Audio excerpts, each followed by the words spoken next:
Bienvenidos a todos y a todas, a todo depende del contexto. Yo soy Ana González y soy psicóloga. Y bueno, lo que vamos a hablar el día de hoy es un tema interesante que a veces se habla muy poco o a veces también investigamos muy poco acerca del tema, pero considero que es un tema muy primordial. Y quizá en algún momento a nosotros nos toque vivir esa etapa o tal vez no lo sabemos, pero que también nos puede tocar vivir es ver envejecer a nuestros papás, a las personas que nos criaron y ver cómo todo ese proceso de vida va cambiando y ellos van hasta cierto punto siendo más dependientes de nosotros mismos. Por eso, en el episodio de esta ocasión, tengo creo que a la persona correcta que nos puede ayudar y nos puede hablar más acerca de este tema.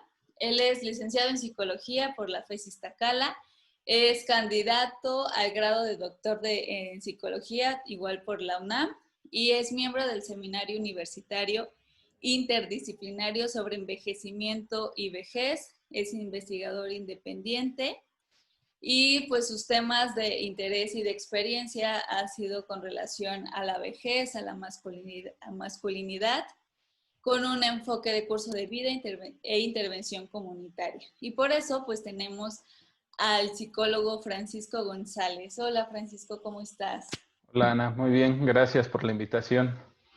Qué bueno que decidiste acceder y muchas gracias por estar aquí, por tu tiempo. A pesar que nos conocimos hace un tiempo y nos vimos algunas veces igual por un trabajo que hubo por ahí, pero qué bueno que puedas compartir tu parte de tu experiencia con relación a este tema de vejez. Yo la verdad conozco muy pocos psicólogos que trabajen esta parte, solo te conozco a ti y a Ari.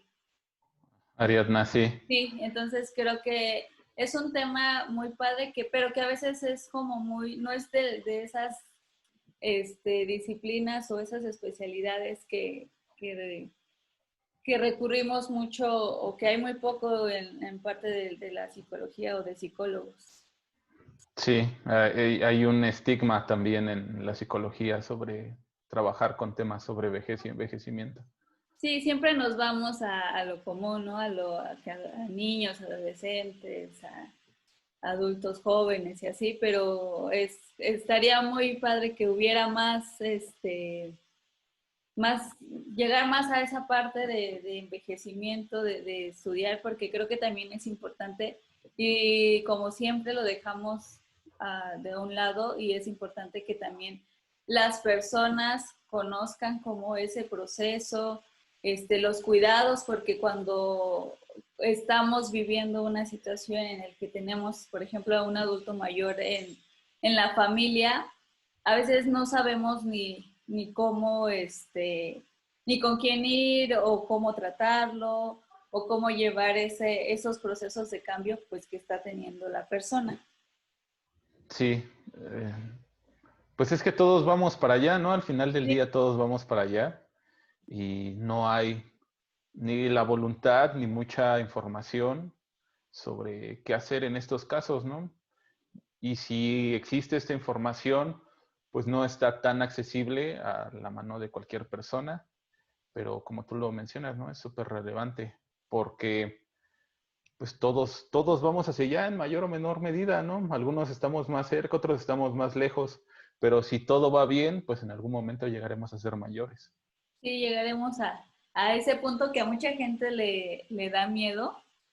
De hecho, apenas platicaba con una persona y decía que hablábamos de las canas, ¿no? Y decía, ay, qué padre, porque ahora se pueden, por ejemplo, en el caso de que muchas mujeres que se las pintan, o también hombres, pero que se hacen algunos efectos ahí en el cabello para que las canas se vean padres y así. Y ella decía, no, es que yo no quiero nunca tener una cana y me da miedo. Y la otra vez me vi una y casi lloro. Y entonces a veces ese miedo de llegar a ese punto, pues, que como dices, en algún momento, algunos más próximos, otros no, Algunos puede que sí, otros puede que no, pero el proceso ahí está y tal vez sí lo podamos vivir. Sí, fíjate eso que dices. Mucha gente tiene miedo y no solo la gente que está en la calle, que hace su día a día, ¿no? También muchos psicólogos, muchos profesionales de las ciencias de la salud, de las ciencias sociales, tienen miedo de llegar a su vejez, ¿no? Y esto es algo bien curioso porque existe un imaginario sobre la vejez, pues horripilante, ¿no? En muchos sectores de la sociedad y es en gran parte lo que genera este miedo, ¿no? Porque es estar asociado con la enfermedad, con la falta de fuerza física, con la inutilidad, con la imposibilidad de aprender, cuando tendríamos que mirar a el envejecimiento y la vejez como uno de los más grandes logros de la humanidad, ¿no? No se ha reconocido. Hace 300 años la gente vivía 40, 50 años y ya eran considerados personas mayores, ¿no? Hace 3, 4 mil años la esperanza de vida de las personas era de apenas 25, 30 años y no nos hemos dado cuenta que el que las personas lleguen a una edad muy avanzada es un logro de toda la especie y es un logro que tenemos que celebrar y reconocer. Pero como vemos la vida en términos de productividad, y en términos de capital, no, pues la vejez no va de la mano, ¿no? Con el capital ni con la productividad, o al menos eso se piensa, porque se piensa en términos de producción manual, en producción constante todo el tiempo, pero no en términos de conocimiento, ¿no? También eh, que un sector de la población llegue a cierta edad también implica que contiene una reserva de conocimiento enorme que no hemos sabido aprovechar. Sí, y como dices, se tiene ese estigma, por decirlo de alguna manera, del miedo de que ya no sirves como persona, casi, casi, y hasta la misma persona que está en ese proceso, pues se llega a sentir inútil, se llega a sentir, pues que ya no puede aportar nada a la vida capital que tenemos, a la parte, toda esta que queremos tener como esta vida muy, muy, muy rápida y que así la llevamos y entonces por eso a veces no, nos da miedo esto y relacionándolo un poco a que personas estén viviendo que a lo mejor sus papás o sus abuelos o alguien de la familia pues ya esté en esta etapa, pues a veces tampoco se entiende o no aceptas que tu mismo familiar ya está en esa situación. Sí, bueno, creo que también como sociedad no estamos muy bien educados sobre qué implica todo esto y no sabemos muy bien diferenciar qué es lo que pasa con estas personas en ese momento de la vida, ¿no? Eh, Creo que para cualquiera que quiera adentrarse en este mundo, también desde los cuidados, hay dos conceptos básicos que pues guían todo esto, ¿no? El primero es envejecimiento y el segundo es vejez, que a veces se les confunde, son diferentes, pero están siempre eslabonados, ¿no? ¿Qué es envejecimiento? Pues el envejecimiento es un proceso que todos los seres multicelulares experimentamos, ¿no? Y de hecho eso medio nos lo enseñaron en la primaria con este ciclo de la vida, de naces, creces, te reproduces y mueres. Y eso en la mayoría de las especies sucede así, pero en los humanos no del todo, ¿no? O sea, los humanos hacemos más cosas que nacer, crecer, reproducirnos y morir. Y entonces el envejecimiento humano es un proceso multicausal, multidimensional y sumamente complejo, ¿no? Y existe por ahí alguna controversia de si desde que nacemos empezamos a envejecer o empezamos a envejecer en algún momento más allá de nuestra vida. Yo particularmente soy de la idea que desde que naces empiezas a envejecer, o sea, todo el tiempo es envejecer. Diría una de las grandes pioneras de la psicología del envejecimiento en América Latina, Elisa Dulce Ruiz, diría que envejecer es estar vivo.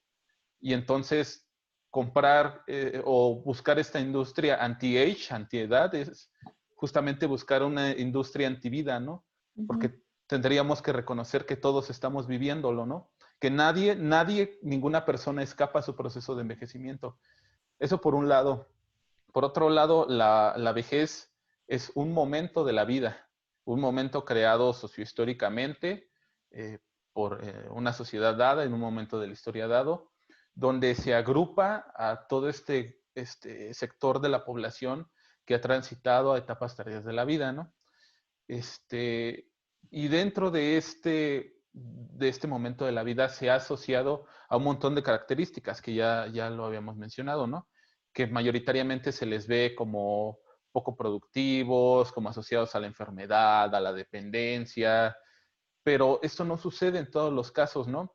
Que una persona sea mayor no quiere decir que va a vivir las mismas cosas, que va a experimentar las mismas cosas. Las vidas son heterogéneas, ¿no? Son sumamente diversas. Y hay personas que si bien a sus 65 años ya necesitan de cuidados, hay personas que a los 80 años están trabajando, siguen siendo productivas, pero también necesitaríamos romper con esta idea de homogeneizar a las personas mayores. ¿Ok? Solo cierto sector de la población envejecida es necesario buscar o asegurar un cuidado intenso, un cuidado prolongado. Y eso no quiere decir que los demás no necesitamos cuidado, ¿no? Todas las personas, por el hecho de estar vivos, necesitamos cuidado, ¿no? El hecho de que yo coma, el hecho de que yo me bañe, el hecho de que yo me arregle, que vaya al doctor, que tenga educación, eso es proveer cuidados, ¿no? Pero particularmente creo que es necesario especificar que esta población necesita, en ocasiones necesita cuidados específicos, cuidados de largo tiempo. ¿Por qué? Porque estos cuidados ya están más asociados con su dependencia. Pero ojo, repito una vez más, no todas las personas mayores son dependientes, no todas las personas mayores necesitan cuidados de largo plazo. Solo, pues algunas personas, algunos grupos en específico. ¿Qué pasa con estos grupos? Bueno, particularmente han desarrollado enfermedades crónico-degenerativas como diabetes, hipertensión, algunas demencias, osteoartritis, enfermedades o padecimientos, también trastornos psicológicos que merman su capacidad de movimiento y su capacidad cognitiva. Estos son, o que los predisponen a sufrir pues, una muerte prematura o una muerte muy agónica porque no está regulada esta enfermedad crónica. Eso serían las personas mayores que sí necesitarían como cuidados muy específicos todo el tiempo. Pero sí, o sea, cuando una familia ve que su abuelo o su abuela, vamos a llamarlo así, ¿no? No todas las personas mayores son abuelos o abuelas, Sí. pero cuando una familia extensa ve que su abuelo se enferma de diabetes y de repente pues cae en cama, no saben cómo reaccionar, ¿no? Y hay un gran vacío de información y hay como muchas necesidades emocionales que surgen ahí y que es necesario de trabajar, pero que no hay como un plan para acompañar a las familias cuando esto pasa. Sí, que por ejemplo, eso que mencionas de las enfermedades es bien importante. Creo que cuando hay alguna enfermedad que alguien tiene dentro de la misma familia, es bien importante que se informe, ¿no? Y que investiguemos y de qué se trata esto, por qué está pasando esto y que recurras a tu médico, a tu psicólogo o al especialista que esté con la persona, porque si no empezamos no sabemos ni qué hacer y no sabemos ni de qué se trata la enfermedad, y entonces ahí empiezan como estas deficiencias que por más que uno, su intuición a veces que queremos cuidarlos o queremos hacer esto o porque la vecina me dijo esto que hiciera, a veces por ese tipo de cosas terminamos a lo mejor hasta cierto punto perjudicando a la misma persona. Bueno, ahorita que lo mencionas, esto de queremos cuidarlos todo el tiempo, queremos tenerlos aquí cerquita para que nada les pase, Como de creo, cristal. ándale, queremos, porque si no se nos van a romper, ¿no? Y ya rotos, Sí. ¿cómo los arreglamos? Creo que hay tres elementos importantísimos para comprender este asunto de los cuidados hacia las personas mayores. El primero es que el cuidado siempre ha sido una cuestión de género, ¿no? Históricamente, tradicionalmente, se le ha designado a las mujeres el papel del cuidado familiar, ¿no? Las mujeres siempre, en este modelo de género sumamente tradicionalista, se le ha dicho las mujeres a la casa y los hombres al mundo público. Y entonces muchas familias, muchas personas han sido socializadas con esta forma de ver la vida, ¿no? De vivir la vida. Y cuando volvamos al ejemplo de esta familia extensa donde el hombre mayor se enferma, pues el cuidado generalmente va a recaer en las hijas, en la esposa, en las nueras o en las nietas, ¿no? Y entonces eso crea pues una disparidad en las responsabilidades, ¿no? Porque tenemos que dejar de pensar el cuidado en términos individuales y pensar el cuidado en términos colectivos. Y sí, históricamente hay una desigualdad y se le ha cargado mucho la mano a las mujeres, ¿no? Y eso no tendría por qué ser así, ¿no? Los hombres necesitamos generar acciones que fomenten el cuidado, ¿no?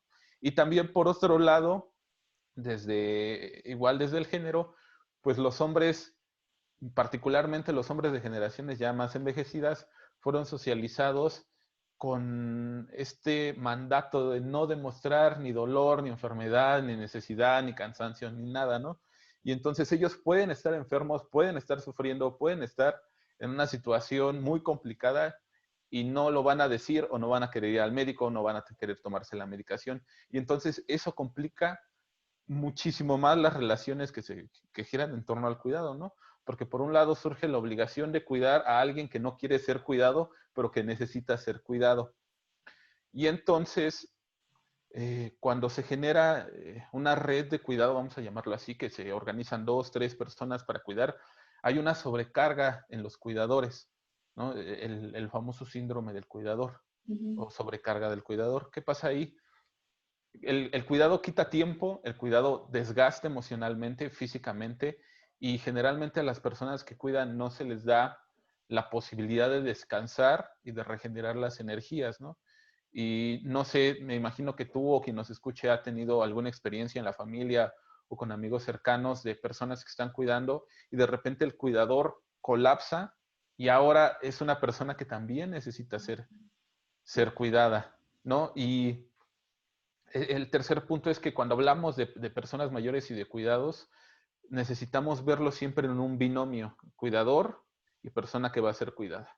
Y entonces se tiene que pensar así, y se tiene que pensar no solo en la necesidad, en las necesidades de cuidado que tienen pues, las personas envejecidas que están en una situación de dependencia, sino también en las personas que están cuidando, porque cuidar es agotador, ¿no?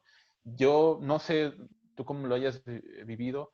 Yo particularmente durante la pandemia he tenido que hacer algunas funciones de cuidador con mi hermano para mis padres y llega un momento en que es agotador, ¿no? Es agotador cuidar, pero necesitamos socialmente cuidar a los cuidadores y esto es una necesidad que no ha sido reconocida en muchos ámbitos, ¿no? Casi siempre pues, las personas que cuidan están solas frente a la tarea de cuidar, ¿no? Y por otro lado, o sea, si giramos y ahora vemos a la persona que está siendo cuidada, se llegan a generar sentimientos de carga, de culpa, porque ha trastocado la vida de la persona que está cuidándolo y entonces ahora estas personas mayores, uno, tienen esta necesidad de cuidado, tienen la dependencia constante y entonces es ahí cuando se sienten que ya no valen nada, ¿no? Que solo son una carga para sus familias.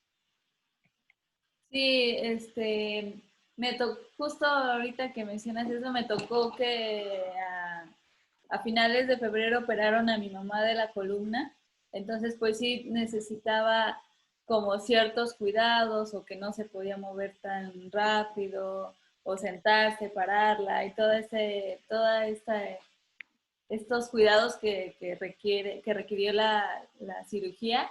Y pues a mí me tocó estar ahí, mis hermanos pues iban y venían, pero yo soy la que está aquí, entonces a mí me tocó, las circunstancias fueron que a mí me tocó estar aquí. Y sí llega un punto en el que dices, pues es que también necesito hacer esto, o necesito descansar, o quiero levantarme tarde un día, pero pues tienes que estar ahí en eso, en esa parte del cuidado, y que al final, en mi caso, de manera general, pues tampoco era que estar unos cuidados extremos de dormir ahí con mi mamá, o que hay que levantarse en la noche o cosas así. No, o sea, solo eran como levantarla, darle de comer, desayunar y todas esas medidas.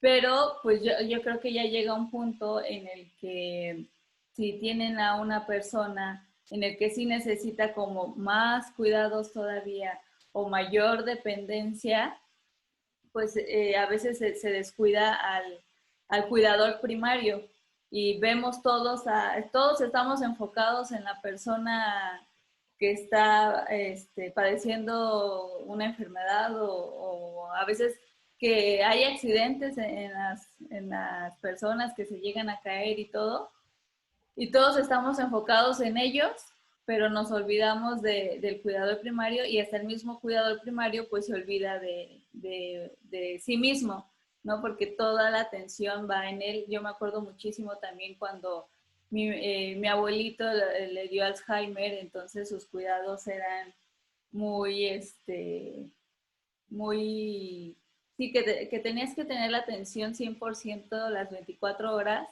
hacia él, y sí son muchos hijos y todo, pero hasta que llegó un momento en el que lo tuvieron que hablar, en el que se reorganizaban para decidir por horarios, por días, quién le toca en la mañana, quién le toca en la noche, quién le toca en la tarde, porque al principio pues todos estaban ahí, pero todos se iban a desgastar, y así duró muchos años mi abuelito.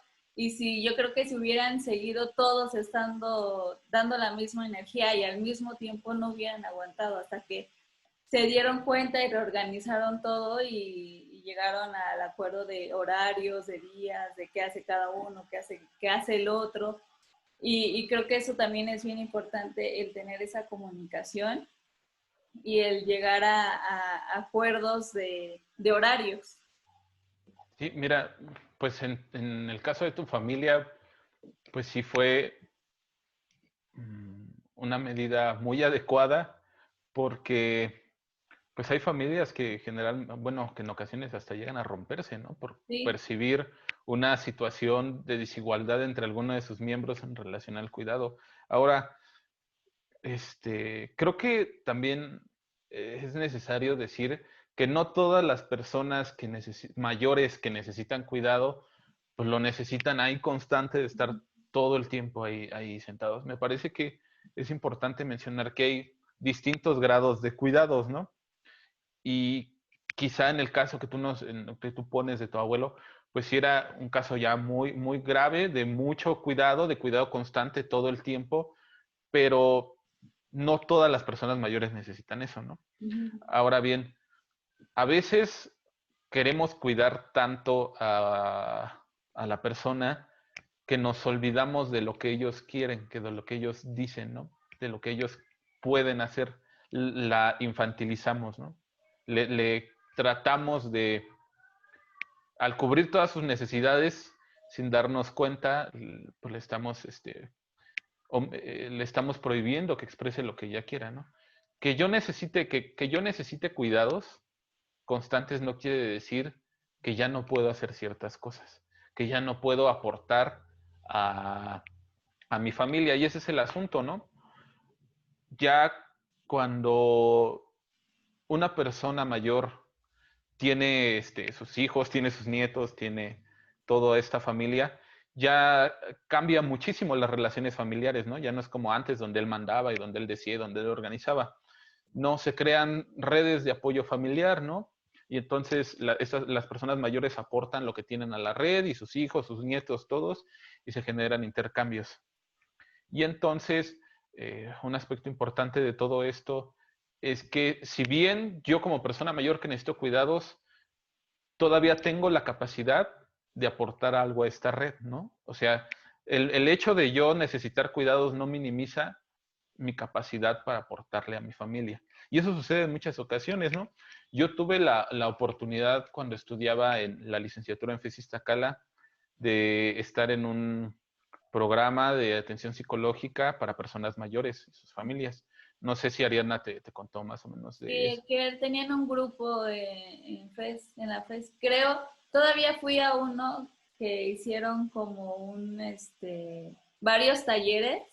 Ajá. Fui a tomé un taller de sexualidad y vejez, algo así, y de tratamiento multidisciplinario para la vejez, y sí, sí llegué a ir.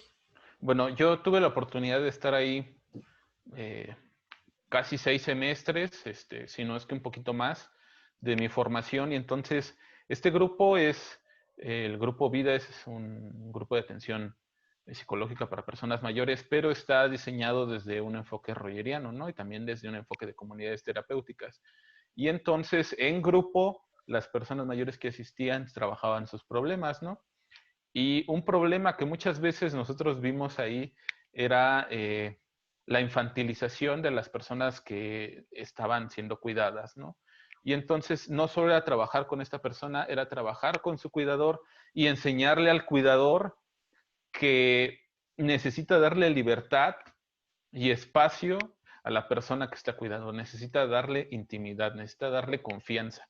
Y de igual manera, la persona que está cuidando necesita demostrarle a los demás que no se va a romper, que puede hacer algunas cosas con esfuerzo, pero las puede hacer, que no es un inútil, porque cuando llega a pasar el tiempo en esta situación de cuidado se generan muchos vicios, ¿no? Se pueden generar manipulaciones emocionales. Por ejemplo, yo recuerdo el caso de personas mayores que necesitaban cuidado, pero que sabiendo que podían hacer algunas cosas, no las hacían y Ujú. preferían que las personas que las cuidaban las hacían. Y entonces para ellos era pues como más cómodo, pero no sabían el inmenso problema que provocaban por desprenderse de sus obligaciones, ¿no? Igual, si lo giramos, en el caso de los cuidadores, había cuidadores que lanzaban a veces ciertos mensajes muy sutiles hacia las personas que cuidaban, diciéndoles que pues no hicieran nada, ¿no? Que se quedaran ahí sentaditos y que todo les iban a llegar, y eso hacía sumamente complicadas las cosas. Y entonces, como tú mencionabas con el ejemplo de tu familia, es súper importante el tema de la comunicación. Necesita haber una comunicación permanente, pero no una comunicación directiva, ¿no? De tú vas a hacer esto, tú vas a hacer esto, tú vas a hacer esto, sino también una comunicación de corte emocional. ¿Por qué? Porque se necesita expresar, todas las personas que están envueltos en esta red de cuidado tienen que expresar cómo están, cómo se sienten, qué problemas tienen, qué anhelos tienen. Necesitan decirlo constantemente, así como tu familia se organizaba, necesitan hacerlo. Porque si no, esto se va acumulando, se va acumulando, se va acumulando, y es una bomba que tarde o temprano va a explotar, y que comúnmente explota cuando la persona que necesita cuidados ya falleció. Es ahí donde vienen todos los problemas familiares que hasta dicen, no, nada más se murió la persona y todo se rompió. Sí, pero te digo, o sea, sí necesitamos, o sea, hay una necesidad enorme de psicólogos que estén prestando apoyo a las familias. Es una necesidad que como psicólogos hemos nosotros visto, pero no es una necesidad que el Estado reconozca, ¿no? Cuando, voy a poner un ejemplo, ¿no? Cuando las personas mayores van a su revisión al ISSSTE, al IMSS, debería de estar ahí un psicólogo que esté atento, ¿no? A la dinámica familiar. O por ejemplo, aquí en la Ciudad de México, ¿no? En los centros de atención, bueno, donde van las personas mayores, debería de haber un psicólogo que esté atento.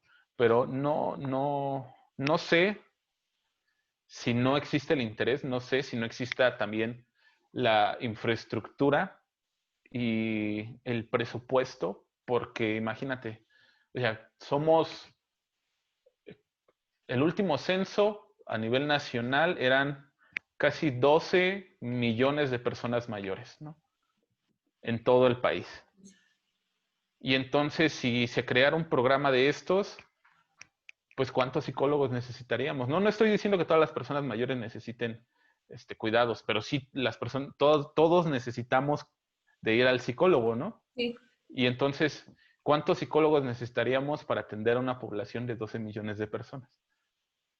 ¿No? O sea, se busca en el ámbito privado, si bien sí se busca en el ámbito privado, ha crecido mucho esta forma de atención, pero uno es muy cara, en ocasiones puede llegar a ser muy cara, y dos, se busca cuando ya las cosas están muy, muy feas. ¿Qué te pasa? Ajá. Sí, o sea, ya cuando nadie se aguanta, cuando ya la persona que necesita cuidado se lastimó, cosas así, ¿no? Y entonces, igual y el asunto no es que estén ahí 100,000 psicólogos esperando, sino más bien crear campañas de prevención, hacer esto una Sí. prevención constante y continua, y también el ir metiendo esta idea que necesitamos cuidados a lo largo de la vida, ¿no?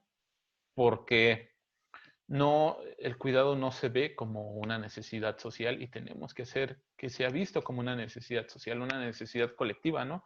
Y no solo es que yo me cuide solito o que yo solo cuide a mi familia, sino hacer una red de cuidados colectiva, ¿no? Todos cuidamos de todos, porque al fin y al cabo todos estamos en este barco, ¿no? Y si nosotros no hacemos nada, pues cómo nos va a ir como generación cuando ya estemos envejecidos, ¿no? Cuando lleguemos a ese punto. Y ahorita que mencionas de las instituciones, eh, en algún momento, bueno, estuve trabajando en un DIF y ahí lo que estaba el programa del adulto mayor, pero no recuerdo si tenían psicólogo o solo era como para darles despensa o darles la pensión que les da el gobierno y como todos ese tipo de trámites. No recuerdo muy bien de que se había un psicólogo, lo que sí recuerdo que tenían casas de asilo para el adulto mayor y ahí sí los tenían y tenían el médico general, psicólogos y más, más especialistas, y a su vez llevaban a gente para que les hiciera actividades, que bailaran, que... Fíjate, o sea, ese es bueno, ese es un problema, porque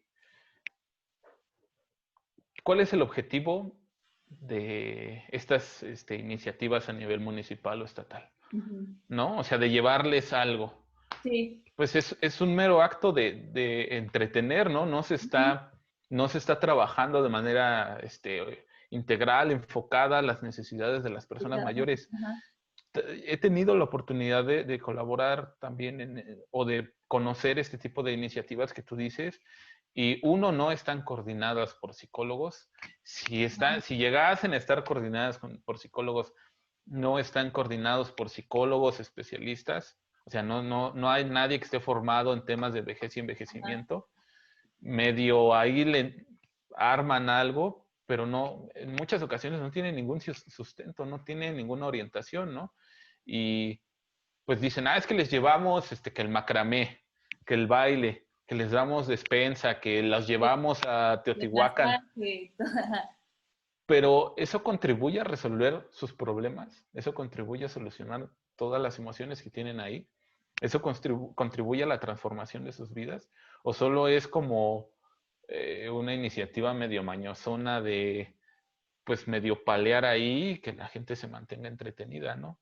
Y te digo, o sea, o sea, igual los gobernantes eh, no tienen la formación, ¿no? Y también las personas que están en las instituciones no la tienen, no lo ven como una necesidad, y si lo ven, está como esta visión de, el abuelito, la abuelita, vamos a apapacharlos, vamos a llevarles algo, pero se desconoce totalmente todos los problemas, todas las necesidades, toda la riqueza que esta población tiene, y pues también en los cuidados, ¿no? O sea, se supone, yo también tuve la oportunidad de trabajar en el DIF municipal, en Tultitlán, y recuerdo mucho una ocasión, ¿no? Que estábamos en junta todos los psicólogos, fíjate, éramos como 30 psicólogos de DIF Tultitlán ¿qué te gusta que sea la población? Como 300,000, Sí, 500,000 sí, se personas. imagina. Y entonces, esa vez, nuestra coordinadora nos hizo un ejercicio, ¿no? ¿A qué edad a qué edad se ven? ¿Cómo se ven en su futuro? ¿Cómo se ven siendo viejos? Y entonces solo 2 personas pudimos levantar la mano y decir, yo de viejo me veo así, así, así. Y los otros 30, Nada. nadie, nadie, ¿no? O sea, no hay la formación, no se ha, entre esa población de psicólogos no se ha visibilizado la necesidad y entonces sí tenemos un rezago muy grande que tenemos que cubrir porque pues ahí están, ¿no? Las personas que necesitan, uno, que necesitan el apoyo y dos, que también tienen, capacidades, ¿no? Para, solucionar sus problemas, pero que no saben muy bien cómo enfocarlas.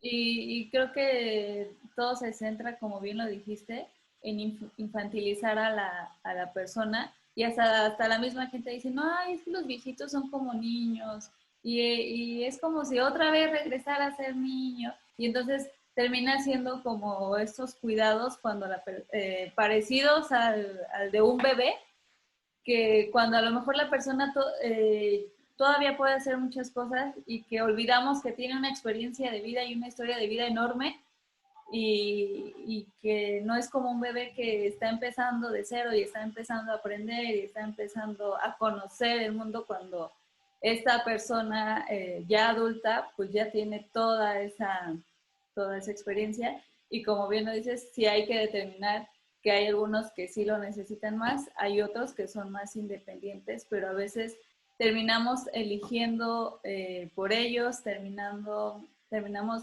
imponiendo decisiones por ellos sin preguntar cómo se sienten, qué es lo que quieren, qué opinan.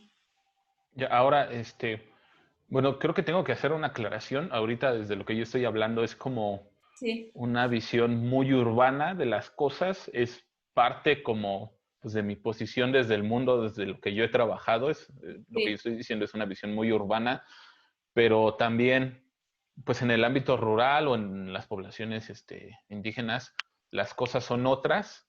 Ahí, por un lado, los roles de género sí están mucho más más marcados, pero las personas mayores siguen siendo más activas, como toda su vida han hecho lo mismo, bueno, han hecho ciertas cosas, no lo mismo, han tenido ciertas actividades, pues ellos lo siguen haciendo, ¿no? Y no es este, extraño ver a una mujer que se para a las 5 de la mañana a preparar sus alimentos o a un señor mayor que se va a las 6 de la mañana al campo, ¿no?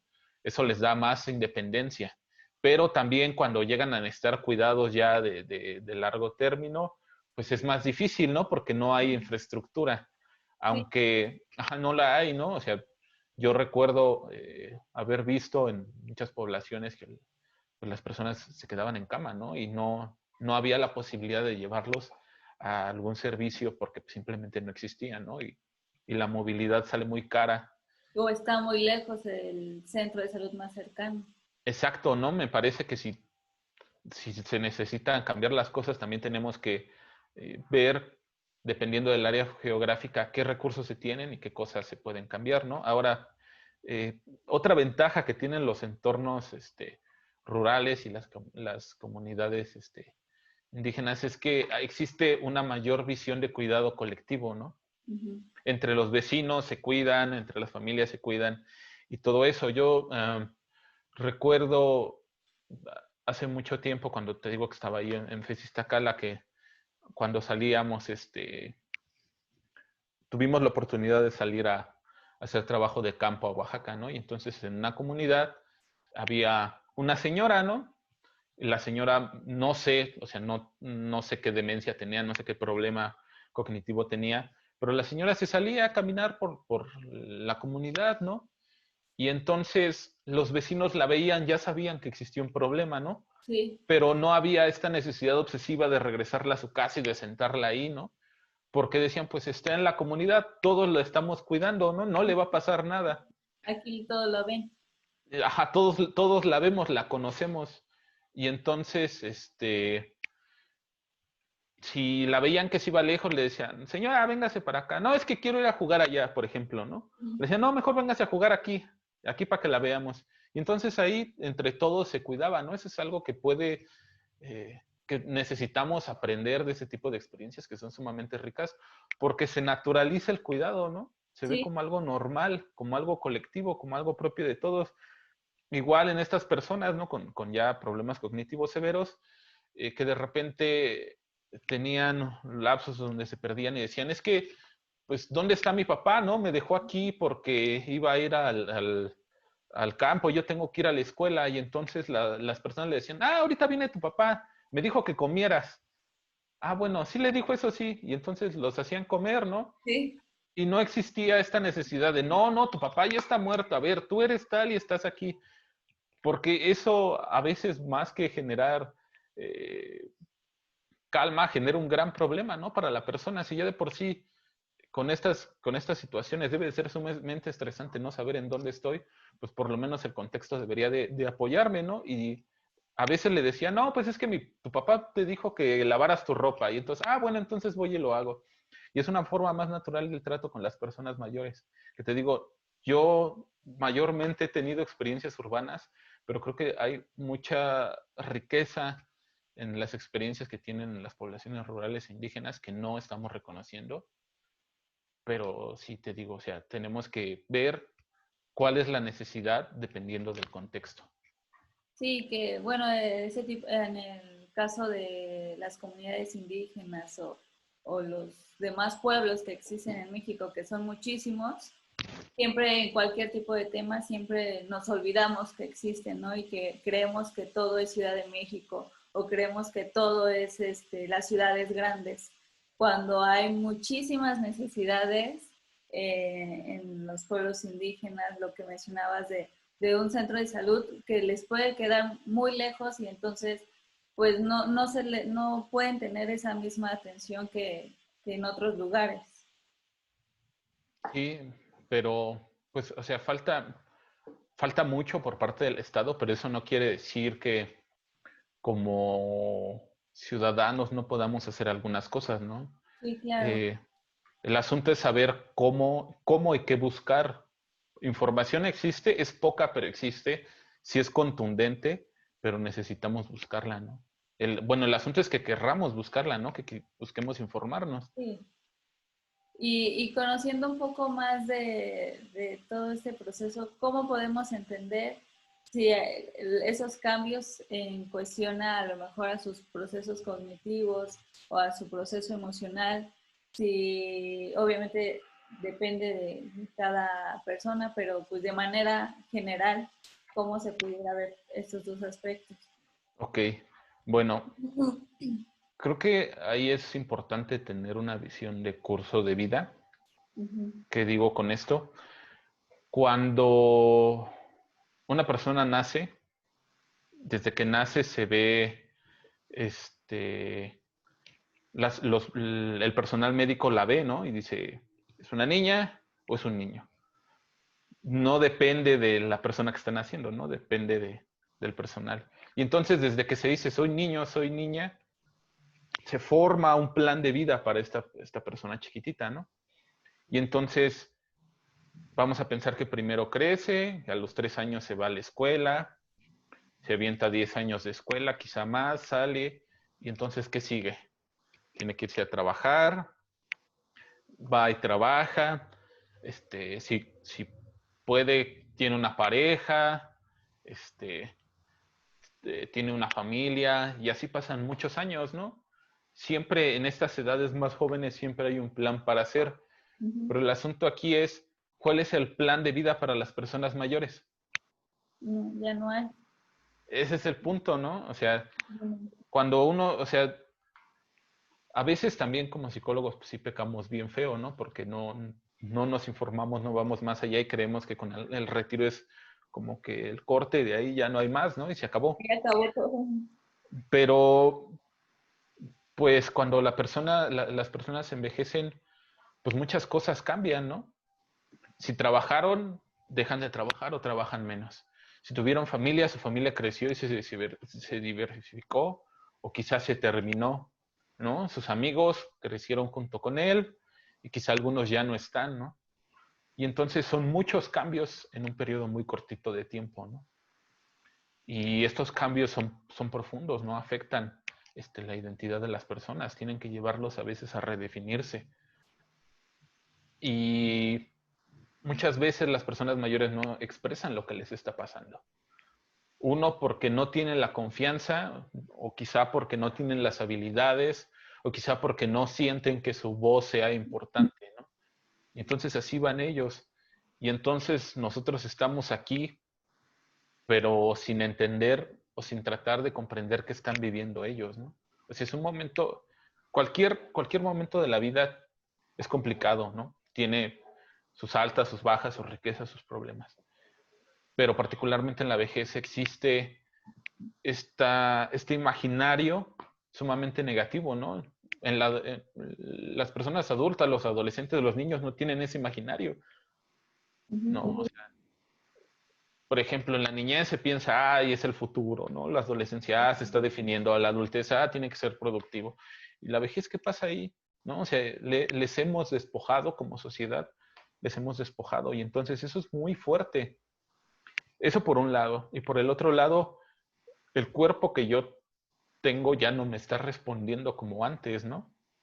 Ya me canso más, me acalambro más, mis ojos ya me fallan, mis fuerzas me fallan, a veces se me empiezan a olvidar las cosas. Y esto también es un choque muy fuerte, ¿no? Porque los cuerpos humanos se han pensado en términos de productividad, ¿no?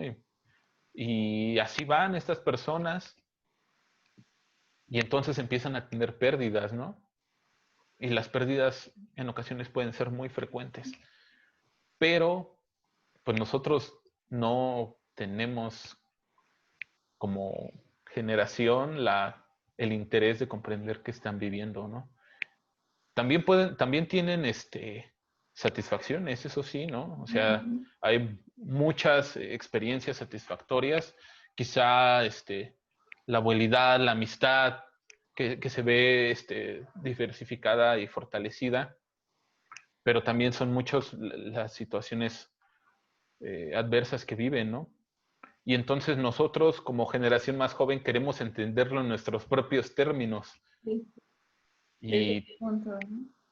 desde nuestra particular posición del mundo, ¿no? Y eso no tiene sentido. Tendríamos que buscar una postura comprensiva hacia ellos, ¿no? No apapachadora, Ajá. comprensiva. Saber qué es lo que están pasando, ¿no? Tener la voluntad de querer entender lo que les pasa. De saber todo de cómo viven todo esto ellos.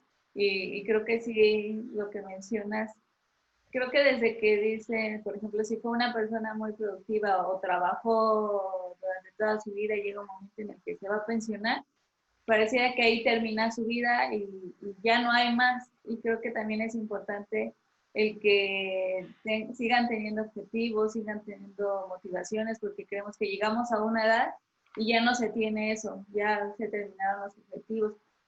Como ya se pensionó, pues ya mejor que se vaya a descansar porque trabajó mucho, ¿no? Ya que se vaya a hacer otra cosa porque ya estuvo trabajando mucho. Fíjate, una vez me pidieron a mí y a mi pareja que fuéramos a un municipio de las afueras del Estado de México, ¿no?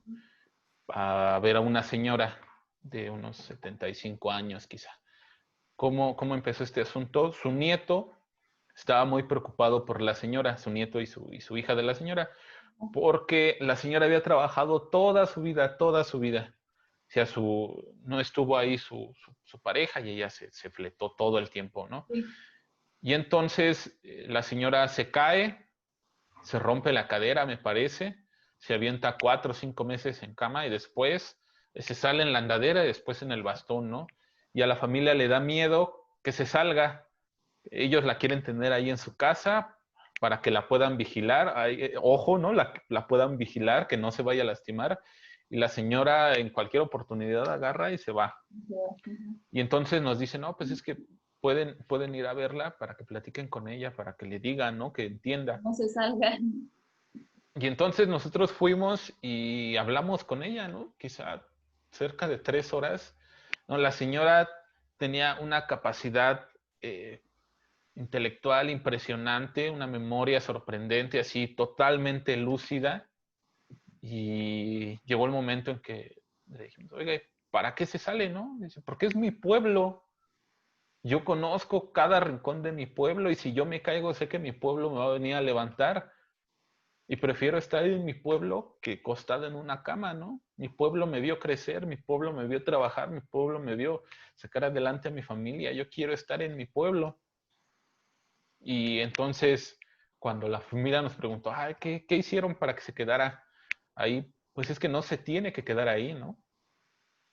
O sea, no estamos comprendiendo la necesidad que ella tiene de seguir estando cerca de su pueblo, ¿no? Y no Ujú. estamos, y no estamos reconociendo que su pueblo también la ve, ¿no? La acompaña, la visita, y entonces, más que encerrarle, que quitarle su capacidad de decisión, decirle, ahí te quedas, o si no te va a ir mal, tendríamos que asegurar las condiciones para que ella pudiera transitar en su pueblo libremente, ¿no?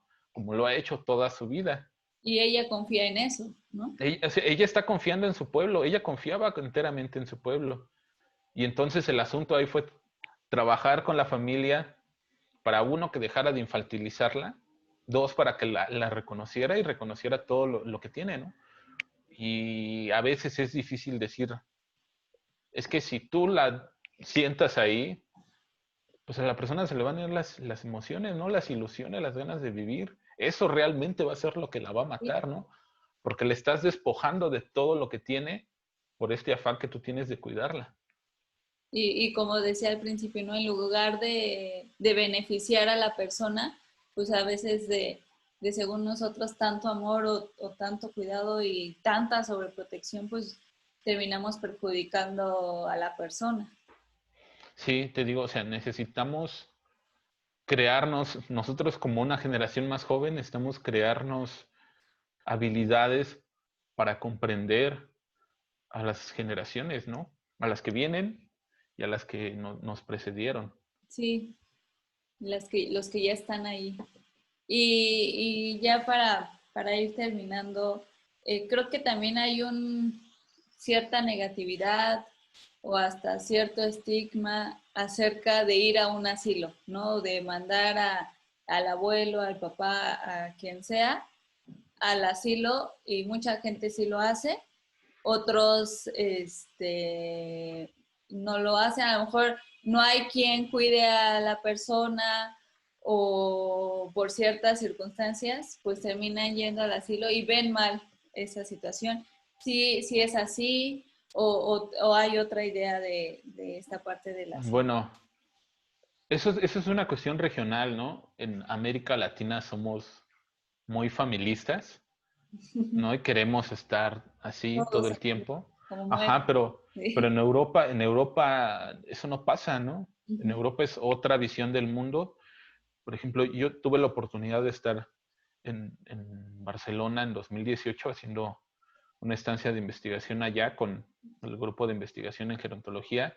Y Sí. entonces ellos trabajan con casas de, no, no son asilos, son residencias, ¿no? Ajá. Porque también la visión de asilo Sí, implica, ¿no? La palabra asilo implica un montón de cosas bien negativas. sí. Entonces ellos trabajan con residencias y ahí es súper normal que las personas este, vendan su casa o hereden su casa y tomen la decisión de irse a vivir un asilo o que la familia platique con la persona y se vaya a vivir un asilo. ¿Por qué? Bueno, a una residencia, cambiándolo, a una residencia. Si me corrijo, a una residencia. ¿Por qué? Porque allá sí existe la infraestructura, ¿no? Ujú. O sea, la gran mayoría de las residencias o casas de cuidado de allá están, eh, pues, bien establecidas, están bien normal. Bueno, hay una normativa muy precisa que tienen que cumplir. Ahora no sé cómo vaya a cambiar porque con esto de la pandemia, un grueso de la población mayor que murió en España fue porque los dejaron morir en las casas. Mm. El gobierno español dio la orden específica de que nadie, ninguna persona de las casas de cuidado salieran, murieron en sus residencias y eso va a ser un escándalo Sí, y va a cambiar las cosas, pero antes de eso, pues las personas estaban ahí y entonces no era esta visión punitiva de encerrarte, sino eran espacios muy bien adecuados, ¿no? Donde hasta daba gusto estar. sí, Ahora, aquí en México, pues es al revés. La mayoría de los, aquí sí son asilos, la mayoría de los asilos no están regularizados, no están registrados, son asilos pirata donde arreglan una casa y están ahí 2, 3 años hasta que los cachan y se van a otra casa. Y entonces, pues la mayoría carece de muchos servicios, ¿no? De la infraestructura, del personal capacitado. Eso por un lado. Y por otro lado, pues como familia, este, pues si existe esta visión muégano, entonces todos queremos estar ahí, ¿no? Todos queremos estar juntos. todos juntos. Y entonces, particularmente aquí en México, en América Latina, sí existe esa idea de que de que no es bueno, ¿no? De que lo estás eh, Te estás traicionando. desplazando casi, casi. Ajá, lo estás traicionando, lo estás yendo a arrumbar, ¿no? Algo así como sucede en Los Simpson con el abuelo, que de ahí nada más lo sacan cuando necesitan algo. Sí, Pero no todos los asilos, bueno, no todas las residencias aquí son de ese tipo. Hay algunas muy buenas, pero la mayoría de esas son del sector privado, o sea, sí sale claro. este, caro, no cualquier persona puede acceder a esos servicios, que sería lo justo, ¿no? Así que, pues la estrategia que aquí se adopta son las redes de apoyo, ¿no? Las redes que comentábamos hace ratito, donde la familia se organiza y lo atienden. Uno, por esta cuestión cultural y contextual, y otro por el asunto del dinero, ¿no? Sí, Porque cuidar implica una carga económica fuerte y más si se requieren medicamentos muy precisos y entonces pues ahí se arreglan para ver cómo llevan, ¿no? Cómo llevan el cuidado, cómo llevan los insumos, cómo se atienden las citas, ¿no? sí, es toda una combinación de varios aspectos que se tiene que ver. Y te mencionaba esto del asilo porque recientemente una amiga chilena me contaba que su abuela la metieron a un asilo allá en Chile y que porque no la podían cuidar y demás. Pero que a ella le gustaba mucho porque el asilo transmitía todo el día un en vivo en Facebook, en un grupo de Facebook que tienen. Entonces, todo el día están viendo, o sea, pueden ver a la persona y pueden, bueno, ahorita están cerrados, no pueden tener visitas ni demás, pero los están viendo a través del en vivo que todo el día se está transmitiendo. Y entonces ella mencionaba pues que para ellos como familia les gusta eso y es padre como el poder ver así a la persona ahorita que no puede haber visitas. Pues fíjate, o sea, esa iniciativa se me hace muy bonita, súper inteligente, pero demuestra, ¿no? También la visión que el personal tiene sobre las personas, ¿no? Ujú. Sobre la población que está recibiendo. Aquí en México sí es común que en los asilos que no estén registrados exista violencia, Sí, ¿no? O sea, sí o sea, es un hecho que muchas personas que viven en asilo son violentadas, pero por lo mismo, ¿no? No hay una regulación, no, el personal no está capacitado, no hay la infraestructura, las personas a veces están ahí contra su voluntad y eso vuelve muy complicado el asunto. También ahí hay un tema que se tiene que regular muy bien y se tiene que el Estado tiene que aceptar la responsabilidad que tiene con las personas mayores, ¿no? Porque ha caído aquí, cae en la familia, ¿no? ujú. Pero a veces la familia, como es tanto, colapsa. Entonces el Estado, necesitamos que el Estado pues reconozca esa necesidad y ejerza políticas que apoyen pues a las personas que están viviendo esta situación tan difícil. Sí, creo que hay muchas cosas por hacer. Como dices, hay información, pero hay poca, pero, o sea, sí hay. Y Ajá. creo que es importante el que se siga trabajando en estos aspectos, el que cambiemos la visión de cómo estamos viendo la vejez, de cómo estamos viendo a nuestros adultos mayores que tenemos alrededor, que cambiemos esa visión de infantilizarlos, de ver sus necesidades, de ver su contexto y si a veces no logramos verlo por sí solos, pues es importante el que a lo mejor quizá buscar alguna ayuda psicológica. Hay un libro, no lo veo aquí, pero hay un libro muy bonito del doctor Fernando Quintanar, sobre cuidados. Es como una guía para los cuidadores de personas mayores. No lo veo, pero si quieres, te mando el dato por el WhatsApp. Y Ajá. si quieres publicar los datos, porque pues ese libro está muy padre, porque es una guía de fácil lectura, tiene como conceptos muy básicos, elementos muy básicos que le sirven muchísimo a las personas que están cuidando, y es fácil, o sea, es un librito de así, te lo lees en una semana si vas lento, pero pues creo que es una lectura importante si estás buscando información o si te encuentras en una situación como esta, te va a ayudar muchísimo. Sí, si no, me lo pasas más tarde y ya yo lo publico para que pues igual el chiste es que también la misma gente se vaya informando, personas que estén viviendo esto, que estén, que sean cuidadores, sobre todo los cuidadores primarios que están con la persona. Sí, sí, sí. Pues muchas gracias, Francisco. Algo que quieras agregar, algo que quieras decir. Pues gracias por la invitación, gracias por la plática. Igual, pues si necesitas que armemos otra plática después, pues yo encantado. Y pues si tienen, o sea, si surge alguna duda de alguien que te escriba, que vea el video y los puedo apoyar, pues aquí estamos. Claro, igual cualquier persona paso tus contactos y pues el chiste es que puedas ayudar a lo mejor a personas que estén viviendo una situación así.